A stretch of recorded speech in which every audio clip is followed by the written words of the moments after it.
Hey, everybody, it's Friday, and Matt and I welcome somebody who is an old friend and my partner for what was it, Chris? About 8 months or so? I think it was longer than that. It was more than a year, I believe. Was it? Okay. We used to come on every day at 2 o'clock, so this was our time slot. So, anyway, um, welcome to the show, Chris. Good to have you. Glad to be here. There you go. And of course, Matt's here. And Matt, you want to start off with the information uh, that you gave us in the pre-show? Yeah. The two stories I wanted to hit on. One I have a little more to dive into. The other one's more just something bringing attention to. Hmm. In the era, everybody's talking about the player empowerment era, specifically in college football right now, Hmm. and the way things are going. Doesn't always work out that way. You have a story right now with a kid who signed to Tennessee this cycle, and Legend Bay. He was a guy who had been committed to Tennessee for a very long time. Took a visit to Ohio State within the past couple months. Hmm. And when he went up to Ohio State, he loved it. Pretty much flipped his commitment on the spot. You, if you paid attention to all his socials and stuff, Hmm. you looked at just go look at the table that the kid had on signing day. It was decked Hmm. out in Ohio State gear, balloons. Absolutely no sign of any flipping. But the Hmm. reports coming out are that his mom refused to sign his letter of intent to Ohio State. Given the fact that he's not 18 years old yet, you Hmm. have to have an adult sign off on your letter of intent to your Hmm. next school. His mother is seemingly refusing to do so. It seems like it's a partnership effort between his mother and his brother that they both prefer him go to Tennessee. I get that there's familial influences and you don't want to upset people, this, that, and the other, and that's fine. But man, you at a certain point you feel bad for a kid because he doesn't have his family's blessing, and not only does he not have his family's blessing, they're actively making him go to a different place other than the place that he chooses to go. What position does he play? So he's listed as an athlete. I think So is a wideout or a he quarterback played or something like? Yeah, he played primarily quarterback throughout a lot of high school, but he projects as a wide receiver at the next level. I believe that's the way Tennessee was recruiting Yeah. him, and I think that's the way Ohio State recruited him as well. Well, um, you know, I'm not sure what to say because I know over the years I have spoken to and seen people, and Chris, I'm sure you have as well, whose family hate the idea of them going to whatever school it may be. Hmm. But in the end, usually the kid's right and the parents are wrong. Hmm. So, I don't know. I guess going to a school that has a national championship versus a school who hasn't won a national championship for a long time is appealing to them. There must be some sort of NIL deal or something I would in the imagine, background. yeah, I would imagine the way these contracts are structured that there's probably some form of kickback this mom and brother may be getting out of this NIL deal. Maybe Mhm. they wouldn't be getting otherwise if he'd gone to Ohio State. That's really the driving factor because when you look at Tennessee and Ohio State in terms of programs side by side, Mhm. especially when it comes to the wide receiver position, Mhm. yeah, you're choosing Ohio State every single time. Mhm. God forbid you pass up the place that produced Baelish Jones and Cedric Tillman, Right. Jalen Hyatt, and the likes of those guys. Real studded class compared Right. to Marvin Harrison Jr., Chris Olave, Jackson Smith, and Jigba. The list goes on and on. Right. Um, Chris, go ahead, Matt. yeah, Finish it what you thought. just a wild scenario and one that's honestly sad to see because it's something that has a real potential to drive a wedge just in a family dynamic of itself. I mean, Sure. even in a case of like a Jacob Copeland back in the late 2010s, he was sitting there and his mom was sitting next to him. She had a Tennessee beanie on and an Alabama sweatshirt on, and he picked up the Florida hat and she walked out of the ceremony. Eventually, they smoothed things out, Hmm. but he still got to go to the place that he wanted to go, and I think that's such a big sticking factor on this. Chris, it's a different world these days in college football. Oh, for sure. I mean, just look back a few years ago when Aleva went to Tennessee, and now he's chased the money to go to UCLA with the NIL. The NIL has set the world on its ear, basically. And if I'm Legend Bay at this point, I'll just wait till I'm 18 and sign the deal myself when that comes about, instead of getting screwed over and getting shoehorned into a place I don't want to go. Mm-hmm. Yeah, it is interesting because he turns 18 in I think 3 weeks. So I did find it interesting that he wasn't delaying the process. I think when he put something out, he may have just said it's essentially he's just trying to appease them in this decision. I wouldn't be surprised if a year from now he's in the transfer portal. Yeah. Spurrier told me a story one day about recruiting this kid from Tennessee, and he went, and the kid told him he wanted to go to Florida, and then he said, "You know what? My mom is not going to want me to go to Florida. She's going to want me to go to Tennessee." So Spurrier goes to the house, sits down, and says, "Look, your son wants to go here. We want to have him here. We promise we'll do everything to make sure you take care of him, and he's a good kid, blah, blah, blah." And so at the end of the Spurrier spiel, um, she said, he's going to Florida, but it's over my, you know, it's over my head. His father signed it. He goes, under normal circumstances, I would never let him go play for you. Mm-hmm. And, in that case, the kid got what he wanted. And by the way, went on to do very well. And the mom, came around. But, with this NIL, this stuff, you've got situations where people will promise things to to the family. And, what's Ohio State doesn't have to promise you anything. You go up there and you're, as you just said, enlisted the receiver room in that at Ohio State, basically is a first round draft choice factory.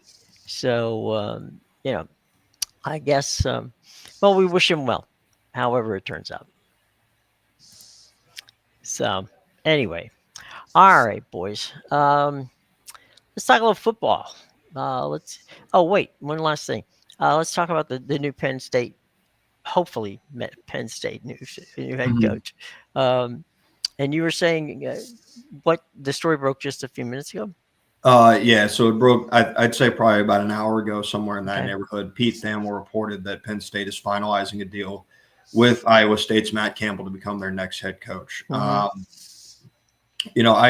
I put this out yesterday on X. I said, Pat Kraft kind of stumbled his way into a win, it feels like, on this one. Mm-hmm. Kalani Sitake never really felt like a guy that would necessarily fit at Penn State, but it fit the mold that they were going after, and so does Matt Campbell. They've gone the same path both times in their last two hiring cycles. You think about James Franklin, why'd they hire him? He overachieved it at Vanderbilt relative to what he was given resource wise. Mm-hmm. Same goes for Matt Campbell. I went through and I did the math. The average recruiting class ranking of Matt Campbell's, 11 classes that he's listed as the head coach on, which is 16 to 26. He averaged 55.8 in the national rankings. He was the Big 12 Coach of the Year 3 times, the MAC Coach of the Year once. He's got an overall 107-70 record as a head coach. He was 72-55 during his time at Iowa State. He overperformed relative to expectation at Iowa State. He did a really good job there. And if Penn State is going to pour the exact same amount of resources into Matt Campbell's tenure that they were promising to Kalani Sitake, then you would expect those results to translate very well into the Big Ten, especially with that kind of buy-in from the program as you would expect. And so he was a really good coach when he didn't have a lot. Now you get to see if he's going to be a great coach when he gets the resources to do so. What do you think, Chris? Good hire? They could have done a lot worse. I mean, like Matt said, Sitake didn't really fit in that mold. Could they have gone a different direction? I mean, the people were talking about Caleb DeBauer, who I couldn't see leaving Tuscaloosa right now. Mm-hmm. We've heard a lot of other names get thrown around, but Campbell's probably, he's got the blue collar mentality that fits in what State College is in Western Pennsylvania. Yeah, it's. I think he'll do well. I don't know if they're going to be a contender right away. It depends on what kind of recruiting he can pull in there. Well, they have a horrible recruiting class. Yeah, I think it was 146 or something. Yeah, worst in the power conference, worst in the FBS. They only signed 2 4-star recruits. It's going to be it's going to be relying on roster retention and how he's able to backfill in the transfer portal once he gets there. Yeah. All right, boys. One other thing. Matt Campbell's a Jimmy Sexton guy. That's what I was actually actively looking up. I thought it was interesting based on the notes. Yeah, it's a CAA deal. I guess Mac, I don't know. I guess at this point, Jimmy decided, well, if this is what you want, go ahead and go do it. Well, And he can make a whole lot more money at Penn State than he can make at Iowa State. Well, I think the driving factor in him changing is there's a lot to be said right now about Iowa State and their NIL collective. It appeared to be falling apart at the seams, which would be a driving factor in why he took this job. All right. Well, let's talk a little football. Let's start off out at the Big 12, Texas Tech and BYU. All kinds of ramifications with this game. And all right, Chris, since you're the guest, jump on it, buddy. It's up to you. Well, I mean, Texas Tech, they've had a great year. They still thrived even when Baron Morton was down earlier in the year. Mm-hmm. Then they lost Will Hammond. Then they went back to Morton. At this point, everybody thinks of the Pat Mahomes years in Lubbock. And this offense is explosive, but they play good defense too. They've already beaten BYU once this season. Mm-hmm. The Cougars, give them credit. Bear Bachmeier played a lot better than I thought he would this season. Mm-hmm. Still not sold on the Cougars here. I think Texas Tech should take this one and, hopefully lock up a first-round bye in the CFP. Mm-hmm. What if BYU wins? Well, then we know that Texas Tech won't be getting a first-round bye, but BYU should be in the field. I mean, you look at their history or their strength of schedule and everything else. Right. They should be in the field. I mean, we've seen they're in a lot of angry people in Provo that you see one of these two lost teams ahead of them right now. I know you've seen Miami's, they're mad. Everybody's mad about Notre Dame being where they are.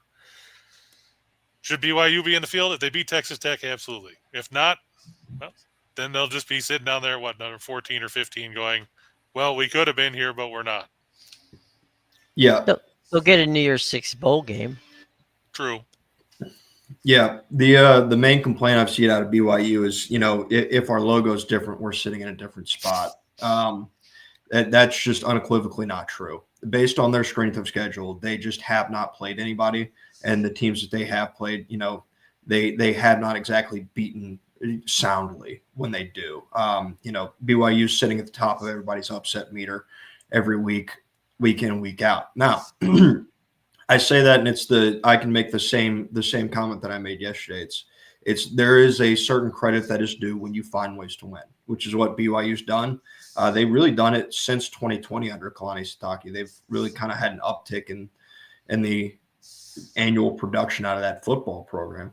But just plain and simple, I don't think they're built on the lines of scrimmage to compete with the big boys, to compete with any of the Texas Techs, Georgia, Ohio State, Indiana, those teams, Oregon, really, these teams that are really built really well in the trenches. They just aren't geared up to do that. You saw that when they played earlier in Lubbock this year. I mean, Texas Tech just kind of physically manhandled them. They never really got any kind of consistency. And I just don't think they're going to have an offense that's going to be able to sustain drives across 60 minutes of football on that Texas Tech defense. And you look at their signature win, and it was in the Holy War when they beat Utah by 3. And that's the same Utah team that Texas Tech went up into Utah and beat the Utes 34-10 earlier this year. Yeah. They beat Utah soundly. I mentioned Utah's physicality when we were doing a preview of that game, and I mean, Utah didn't look any kind of physical against that Texas Tech team. People will probably have doubts going into the playoff about Texas Tech. I would not be any kind of concerned about Texas Tech, especially on the defensive side of the football when it comes to playing teams outside of the Big 12. Somewhere Mike Leach is smiling. Mm-hmm. Chris, do you know what the line is on the game? Let me see, because I had it up earlier. It's 12.5. Yeah. Oof. But I mean, Right. like Matt said, you look at that matchup in Lubbock, and the score was 29-7, and the game wasn't that close. when you get right down to it. It's down to 11.5 at a couple places now. But still, I think Texas Tech wins this one comfortably, just because they've got the experience factor, they've got the size factor, and like Matt said, they're physical. Bachmeier, he's tough. I'll give him that, but you get knocked around enough, and sooner or later, you're not going to want to get back up. Yeah. There you go. BYU's also been pretty dependent on turnovers in their That's wins. true. SEC championship, Alabama, Georgia, at the Mercedes-Benz Dome. So this one's close to your heart there, Matthew. I know. Mm-hmm. Yeah. What's it? I think I'm trying to think back over the years. It was Chris. You can go ahead. I'm going to do some quick mental math here. Okay. I mean, we saw this matchup in September, Mhm. or was it early October? Either way, it was a 3-point game. Alabama needs this win because if you think about it, you don't want to be a 3-loss team trying to backdoor your way into an at-large bid, because Mhm. now if you lose this game, you're looking at, now everybody will say, well, yeah, you beat them earlier. You couldn't beat them when it mattered. I don't know. I've watched Alabama play. The run game isn't really there. I watched them struggle against some teams that they should have beaten rather soundly. They struggled against South Carolina, where they had to win in the final 2 minutes, and then they struggled last week against Auburn. They lost to Oklahoma. I mean, who have they beaten lately that makes you have any confidence? They lost, like I said, they beat Eastern Illinois. I'm sure everybody was really amped up about them beating the Leathernecks. Ty Simpson is good. He's played well at quarterback, but the leading rusher, Jam Miller, 493 yards. He's barely averaging 4 yards a carry. Their leading receiver is Bernard, who's they've used as a kind of almost like in a Dave Meggett type of role or something like that before. I like Georgia here. They're still an experienced team. Gunnar Stockton's done a good job running the offense there. They're tough. We know Kirby Smart can win big games. I mean, you don't win back-to-back titles without it. I mean, they didn't look great against Georgia Tech, but rivalry games are what they are. They beat the doors off of Texas. They've beaten Ole Miss.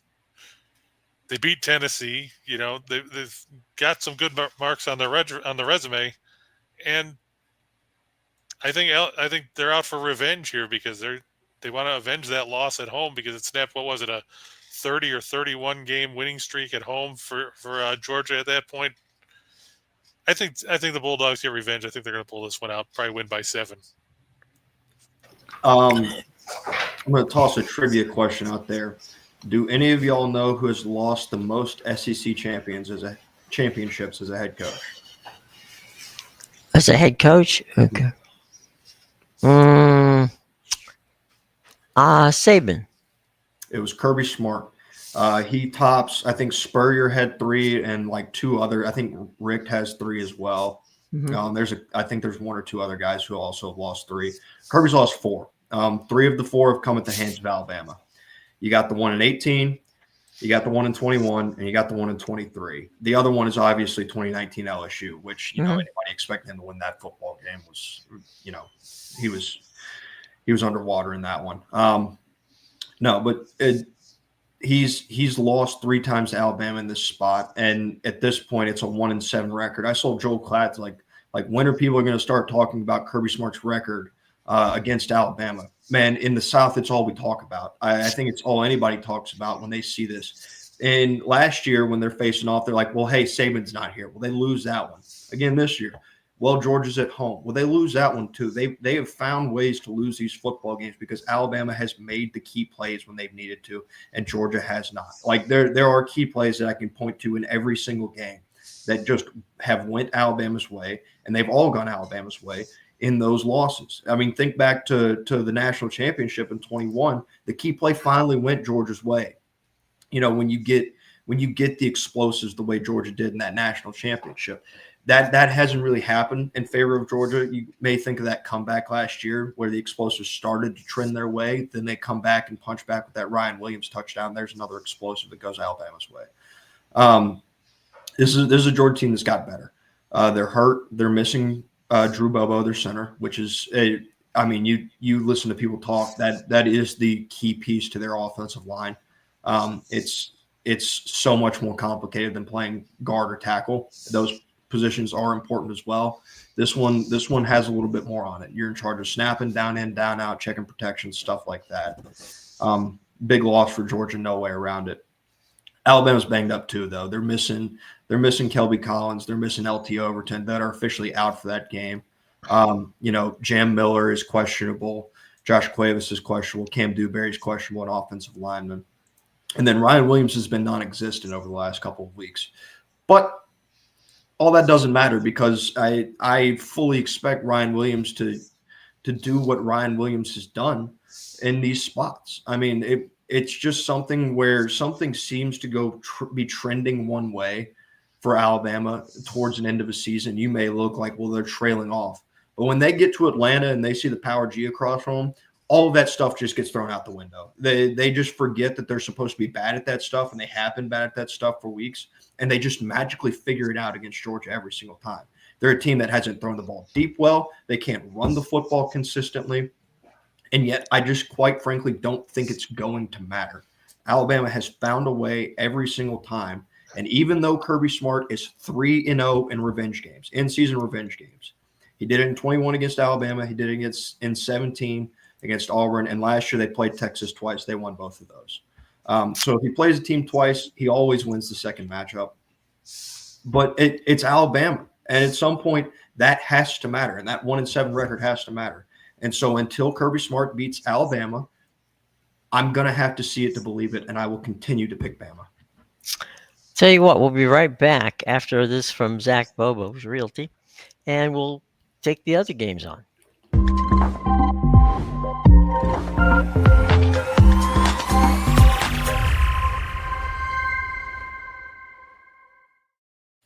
Okay, that's from Zach, as you can see scrolling on the bottom. If you want to get in touch with him, there's his phone number. If you need a house in Georgia, anywhere in the Southeast, by all means, check out Zach. All right, back to the fun part. Let's move over and take a quick look at the ACC, Duke and Virginia. Don't everybody jump at once. Let's be honest. Duke is only here because every other team said we don't want to be here, so they kind of backed their way in. They had to beat Wake Forest. Miami had to beat Pittsburgh. Mm-hmm. You had to have a hailstorm in the middle of nowhere at 3 o'clock in the morning, right? That washed away 3 cows in order for them to back in, because it came down to the 5th tiebreaker, and that was winning percentage by your conference opponents. Mm-hmm. If Florida State was 6-2 in the ACC instead of 2-6, Miami would be here.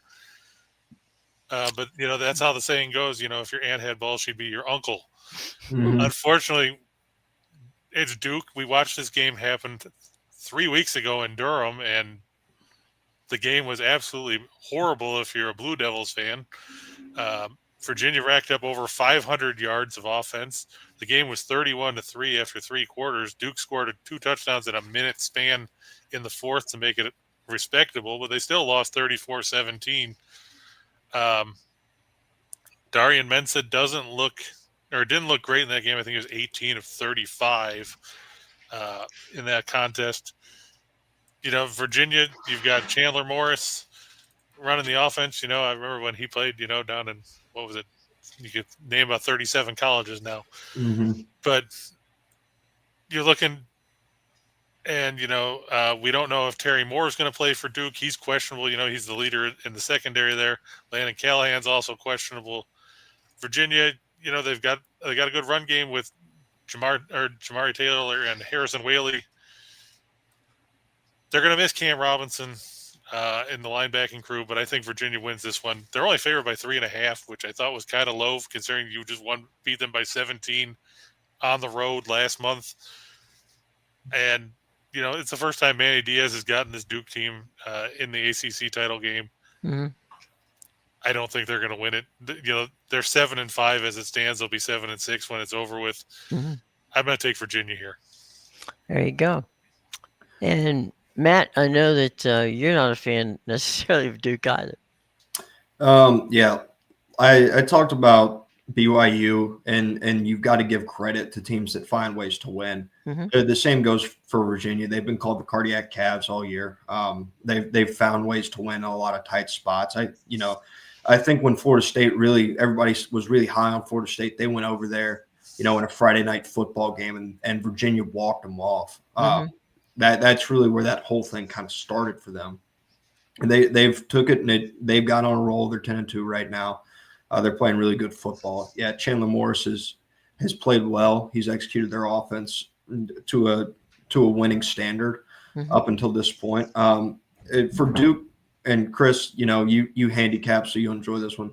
They're looking for a little ROI. They need some return on investment. They paid $4 million for Darian Mensah for 1 year. That's for Duke football. That's pretty much an unprecedented investment in that program. 7-5 isn't really the result you want when you pay $4 million for a quarterback, but being in the ACC title is the result you want when you pay $4 million for a quarterback. There's a team in South Florida who paid the same amount, and they're sitting at home this Saturday.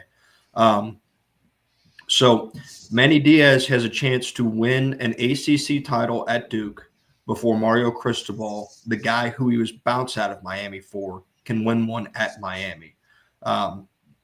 What a statement! Really kind of a revenge, almost in a way, for Manny Diaz, vindication, if you will, on what Miami believed in that he could do. And on the other side of things, chaos reigns supreme in college football. Mm-hmm. I'm going to pick Duke because chaos does reign supreme. Everything, you look at it on paper, you expect Virginia to win. Virginia's favored, not by a lot, but they're favored. The injuries that Duke's facing, this, that, and the other, it just isn't going to matter. I'm rooting for Duke because I'm rooting for chaos. I have to root against chaos just because I look at the fact that everybody wants to talk about how Duke is good offensively. Sure, they scored 30 points 8 times this year. You know what happened on the other side of the ball? They gave up at least 30 points 7 times. Mm-hmm. They're ranked 97th in the nation in scoring defense. They let Virginia score 34. We're not talking about a Virginia team that, they like to grind the clock. They ran for 224 yards in the first meeting against Duke. Duke ran for 42. If Duke runs for 42 yards again, you might as well turn this game off by the time the first quarter's over because Duke's going to be out of it. Yeah, I just don't see them doing enough on the defensive side of the ball to win this ball game. I think I'll be on Netflix when that game's on. I was about to say it was kind of you to assume that people were going to turn it on in the first place. there might be 7 or 8 people. Yeah, this is one of those friends and family games. Mm-hmm. Yeah, in a title game, by the way. Right. You get what you pay for there in the ACC. I wonder if they checked after paying him the $4 million if he had wide receivers who could and running backs who could help him. If you're a great, you can be a great quarterback if there ain't nobody to throw it to, then it doesn't really matter. Mm-hmm. Yeah, I'm more excited about the Troy James Madison game than I am about Duke Virginia. But let's talk about that for a sec.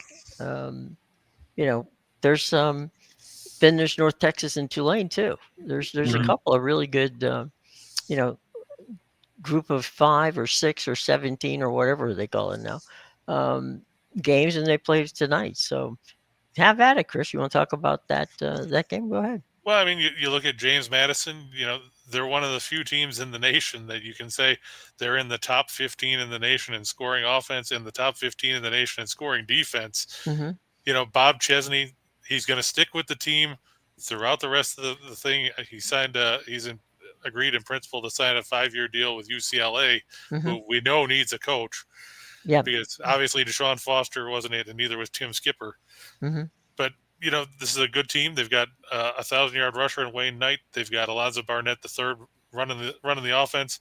Troy, I got to give credit. I didn't think they were going to do anything this year, considering they couldn't decide if it was going to be Goose Crowder under center or Tucker Kilcrease. So they kind of bounced back and forth. Crowder played last week against Southern Miss, threw 3 touchdowns. But let's face it, this is a Troy team that allows teams to control the clock, and they give up big chunks of yards. And I don't think, from a handicapping perspective, you look at the number and you get scared because James Madison is favored by, roughly 4,708 points. It's really 22.5. But I don't see Troy. Troy's a middle of the pack team on both sides of the ball. I don't see them being able to move the ball enough to score, and I don't see them being well or handling things well enough to slow down James Madison either. And there's a chance where, depending on what happens with North Texas and Tulane, James Madison could, if they win this game, could back in as the power or the group of 5 highest ranked conference champion if things break right. Yeah, that game, by the way, for those who want to watch it, is at 7 p.m. tonight on ESPN. Armin Sherloth and Andre Ware on the call. Former Heisman winner Andre Ware. That's right. The American, North Texas and Tulane, these are 2 ranked schools, albeit toward the tail end of the 20s, but they're there. And both coaches who took jobs at other schools are going to coach tonight's game for each other. So this is the last time at North Texas, last time at Tulane for their coaches who are all moved on to bigger and better things. And I'll tell you what, Drew Mestermaker has played really well for a freshman quarterback. I don't know how much you've seen him, Matt, but when you throw for almost 4,000 yards and you've got a TD to interception ratio better than 7-1, it'll be interesting to see what John Sumrall can cook up defensively against him. He's Tulane. The 2 games they lost. You're looking at sure they got blown out by Ole Miss on the road. You'd expect that. But then you give up 48 points to Texas San Antonio, and this isn't the Texas San Antonio when Frank Harris was running the offense. You're down to, Luke McCown or whichever McCown it is, because there's 48 of them, and they're usually all backup quarterbacks. They got better down the stretch. They beat Memphis, they beat FAU, and then they beat Temple and Charlotte, which is kind of like, to quote Gene Smith back in the Ohio State days, when we'd talk about Boise State, we don't play the little sisters of the poor, but that's pretty much what those 2 schools are in the AAC. It'll be interesting. I really like the explosiveness of the North Texas offense. I'll be interested to see if the experience of Jake Retzlaff, after spending the first part of his career at BYU, if they can hold the ball long enough to keep North Texas in check. Yeah. Just as a couple quick coaching notes on these games we're talking about, James Madison has agreed in principle on a deal to bring Billy Napier in as their next head coach. Oh God, that's a downgrade. Yeah. And then everything points to, from all the reporting that's been done, it appears that Blake Baker is getting ready to accept the job at Tulane as well. No, in terms of this matchup, you talked about Eric Morris and what he's done at North Texas in terms of their offense. Mestermaker was a 0-star recruit coming into North Texas. I mean, he found this kid out of nowhere. It was ridiculous. But then you go and you look at Eric Morris's coaching pedigree and you see who he has coached and who he's produced on that offensive side of the football, or at least played a part in producing. It's a very, very, it's a good pedigree that he has in terms of the offensive side of the football. He's going to carry that to Oklahoma State. In terms of tonight, North Texas has been good. North Texas has won a lot of their AAC games. There's a reason Tulane's going to be favored in this football game. They see Tulane as a better built out team in terms of well-rounded. I talked about the physicality with Texas Tech and why am I blanking? BYU. I think again it's going to play a factor here at Tulane. That Tulane is a much more they're built like a Power 4 program in terms of where they are athlete wise and in the trenches. They are built to compete at more of a Power 4 level. I just don't think the same can be said for North Texas as far as their entire roster. And you kind of feel bad for Navy because they were the other team that was 7-1 in the conference and ended up on the outside. Yeah. No, They they they never. still have they still have their most important game ahead of them though. That's true. And Jim, and Yep. Pete Medhurst, God rest his Oh soul, will be yes. watching. Yeah. Well, and on that same broadcast crew was Feinstein. That's true. So they lost both broadcasters and friends. Pete came on my Matt with Chris and I, and I don't know if you remember this, Chris, but remember he was in his car Yeah, driving. he was driving a Colgate. No, he's driving to a Caps game. Oh, that's right. But he also was. He Oh also yeah, because we talked. another time. Yeah, we talked about Colgate when he was driving down Old Route 11 on the way to He, Hamilton. Talking he about how had he had his phone on, the video of the phone, and we're like, don't talk to us. Take that turn. It's like get going. Well, we missed both of them a lot, and one other, the Mountain West tonight, UNLV and Boise. Dan Mullen has done a pretty good job out there. I'm happy to see it. Danny's a good guy out at UNLV. I mean, he took him to the title game, and that's not for nothing, as the old saying goes. Yeah, I mean Dan Mullen. Who knows? We might hear him in the mix for a Power 5 job again or Power 4 job again next year. You know, they got trounced by Boise State on the blue turf Mm-hmm. earlier this year, gave up 56 points. Then they lost to New Mexico the week after. Mm-hmm. But they've won 4 straight. My question for Dan Mullen, can his team play defense? Because you look at some of the point totals they give. You gave up 48 points to Air Force. You gave up 38 to Miami of Ohio. Idaho State hung 31 on you, and you had to escape that game and back in the season opener. Those are some hefty numbers, and this is a Boise State team. Maddox Madsen has been around Mm-hmm. for a bit. He threw for only 253 in the first meeting, but he only had to throw the ball 23 times, and 4 of them went for touchdowns. They ran for Dylan Riley ran for 201 in that game on 15 carries. You can't give up 13 yards a carry to a guy, and They expect to win. and hope to stay in the game. So Yeah. we'll see it. We'll see if Dan Mullen's group learned anything from that first meeting. Well, maybe they can keep it down to maybe 27 or something like that. Let's go over the Ohio State Indiana game, the Big Ten title game. Go ahead, Matt. This one is just like this one is a perfect result of what this 12-team playoff gives you. A game that should be like marquee must-see TV. In reality, it does not matter. Like there's no storyline that you can point to. The feel-good story of Indiana was last year. They came back. Now it's just proof of Kirk Cignetti's process at this point. So it's not really like you got like America's team going out there against the giant Ohio State. Now you've got 2 years of success in Indiana, and two long years of success at that. They've lost a grand total of 2 games under Kurt Cignetti, one of those Ohio State last year, and to Notre Dame last year. They're undefeated this year against any competition they faced. And they have faced different competition than Ohio State has. They went on the road and they beat Oregon, which you want to talk about a program defining win. That's exactly what that was for Kurt Cignetti. And I think really is the jump point or the launch point for what has been a fantastic season for Indiana, something that I don't think they could have imagined 3 years ago, especially not this quickly.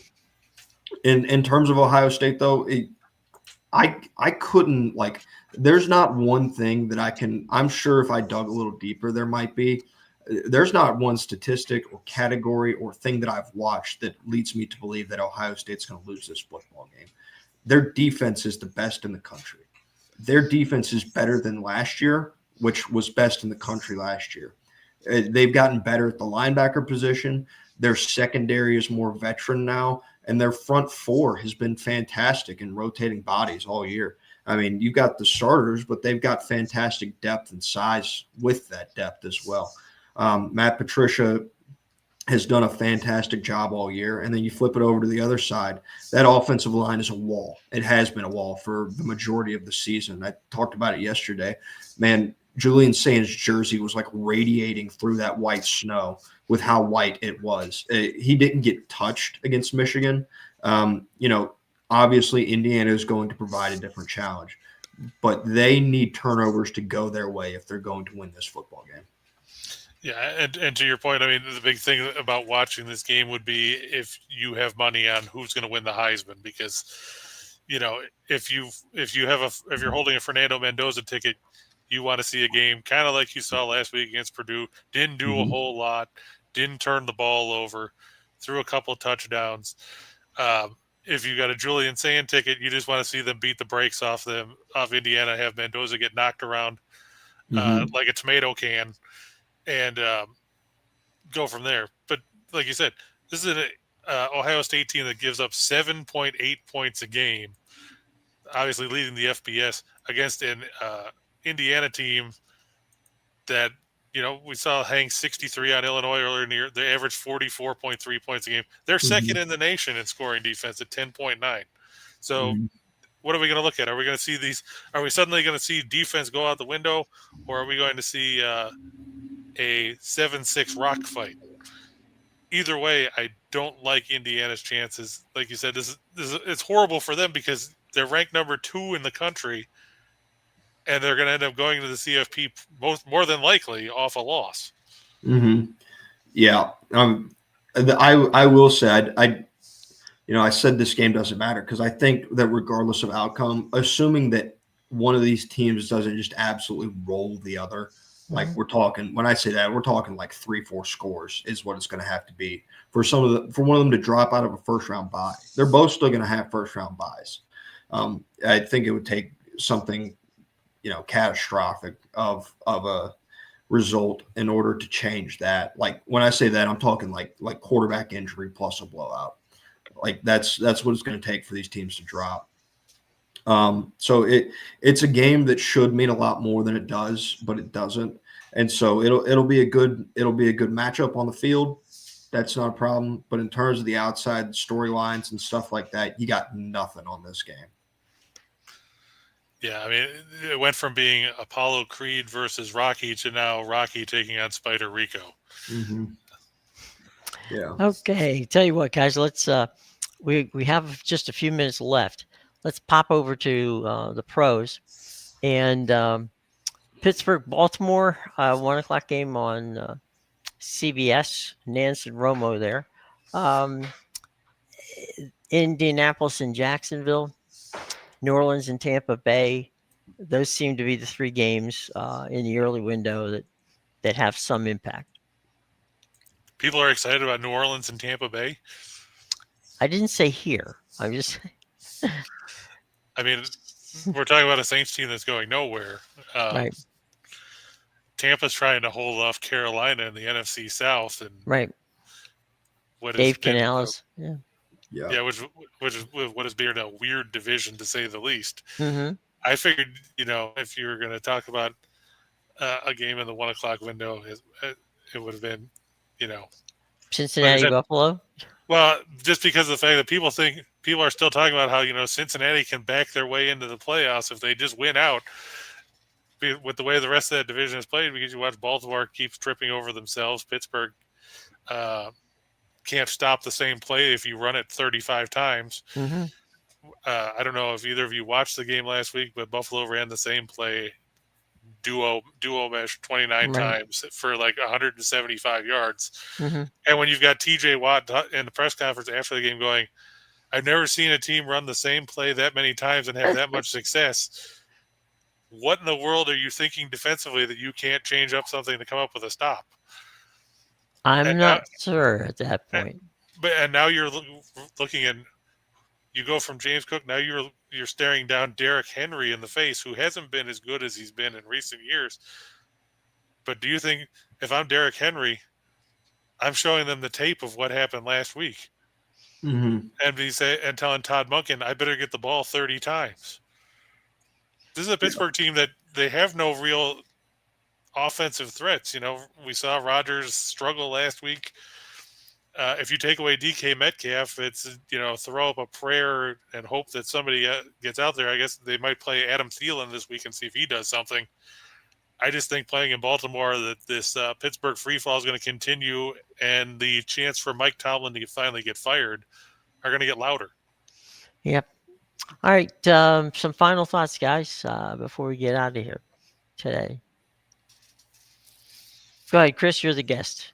It's okay. I'll defer to the second half. Okay, go ahead. You're receiving, Matt. Go ahead. I'm gonna stick with pay attention to the games tonight. The championship games tonight mean as much, if not more, than a lot of the championship games that you're going to turn on tomorrow. James Madison, obviously, they need to take care of business with Troy. I'm not expecting Troy to pull that one off. James Madison, their only loss is to Louisville this year, which if you're giving Miami credit for that Louisville loss, and which is what I've seen people try to do, they're trying to give Miami credit for hey, Louisville was ranked at one point. Like they're 8-4 football team. They're a good football team. Keep in mind, James Madison was up 14-6 on them in the third quarter in Louisville earlier this year. They didn't end up winning that game. But James Madison's a really good football team. And if they go out there and they handle business the way they should be, and Duke were to beat Virginia, this is a team that deserves to be in the playoff.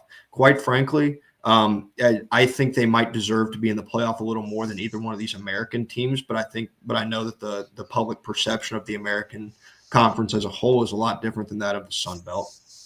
Mm-hmm. And then for North Texas and Tulane, this is a playoff elimination game tonight. Mm-hmm. 8 p.m. You have a playoff elimination game. I know Vanderbilt went and they tried to schedule anybody that they could find to play this week. As Kirby Smart said, if you're on the outside looking in, of course you want another game. Mm-hmm. So they had this opportunity. This is a play-in game. Everybody was like, well, that's a fun idea. Well, you got one. You actually have one in a conference championship game. You've got a play-in game tonight. Go enjoy it. And then obviously we're going to sit back at 8 p.m. on ABC tomorrow night and see if the college football world unfolds and Duke is able to beat Virginia. Captain Chaos, thank you very much. Well, look, Chris, it's been a pleasure. Tell us people where they can follow you on X and all the great stuff you're doing and read. Chris does some amazing details in every story he writes for, the wagering groups that he's written for. Great analysis. It's just good stuff. So, Chris, there you go. Teed you up, buddy. Go ahead for it. Well, on X, you can find me at Betting Royalty. Been a lot of complaining lately about the whole Darius Slay getting waived situation where people think that, if you make a claim on waivers, gee whiz, you should check with the player first. Just because, he wants to play somewhere else. People need to learn that's not how waivers work this time of year. Otherwise, you can find me on Winners and Winers, writing stuff every day, 7 days a week. There you go. All right. Well, guys, thanks so much. Let's have a nice weekend. Hope everybody out there watching does. And just before we get out of here, we want to make sure that we get Zach and his ad spot in, because Zach's a good guy. And he's a big Georgia guy. And here.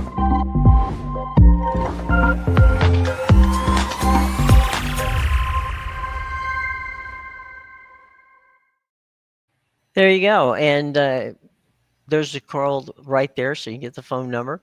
And that way Zach can hook you up.